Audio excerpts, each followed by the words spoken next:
Charges were filed against Tammy Sitch, aka Sunny, including DUI manslaughter, driving with a suspended or revoked license causing death or serious injury, and 7 counts of DUI causing damage to a person or property. Court records now show that Tammy Sitch bonded out of jail this afternoon following a court appearance this morning. Records say she was listed as released at 12:14 p.m. Eastern Time by utilizing a bail bondsman who posted a surety bond for her. The total bond amount listed was $227,500. This relates to an incident in March where Ormond Beach police said Sitch was driving a 2012 Mercedes-Benz and failed to stop while driving southbound on US 1 just north of Granada Boulevard when she crashed into the rear of a 2013 Kia Sorento which was stopped at a red light. The Kia then crashed into the rear of a 2011 GMC Yukon which was also stopped at the light. The driver of the vehicle hit by Sitch,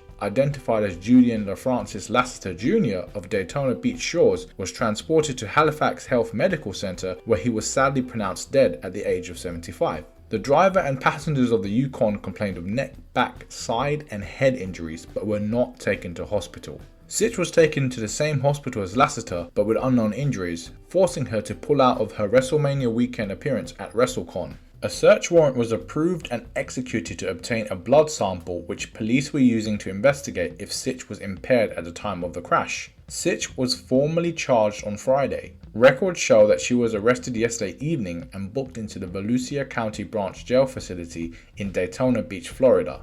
Sitch is facing between 4 and 30 plus years in prison if convicted, and several $1,000s in fines. Furthermore, Tammy Sitch is still due in court on May 26th in New Jersey for a February arrest on 11 different charges, to which she has pleaded not guilty.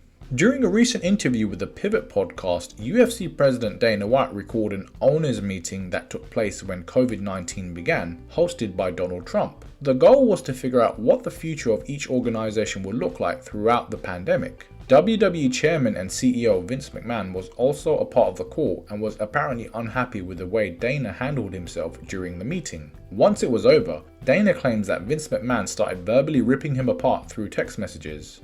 Dana said, "So we were on the call with the president one time and I remember I was listening to everybody get on there and talk and I was like, these guys are full of shit. None of these guys are going to effing roll or really want to do what they say they're going to do except for one. And when we hung up the phone, he effing texted me and said, why the F didn't you talk on that call? There are effing questions that need to be effing asked. You didn't ask any effing questions, berating me on this text." And finally, with several hot trios as part of their roster like Blackpool Combat Club, the Undisputed Elite, and the Young Bucks with Kenny Omega, it makes sense that AEW would want to elevate the groups as champions. According to a new report from Wrestling Observer, that may become a reality soon. Trios titles have been created for AEW, so now it's only a matter of when Tony Khan wants to introduce them. The tournament to decide the inaugural Trios champions is currently being held off because Tony Khan wants Kenny Omega and the Bucks to be a part of it. Omega has been sidelined for months with a long list of injuries and is currently recovering from arthroscopic knee surgery.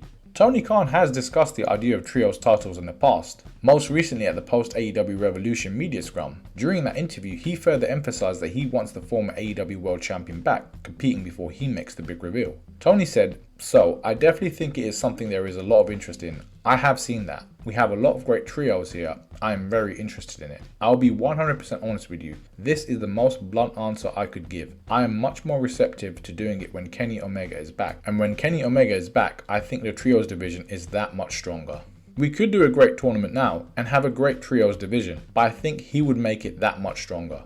I have so much respect for him and I think he was such a great world champion for us. I would love for Kenny Omega to be a part of it." So do you agree with Tony Khan? Do you think AEW has a strong enough roster to warrant a trios championship? It seems pretty niche to me, but I'd love to hear your take on it. Let me know in the comment section below. Thanks for watching and have a great weekend.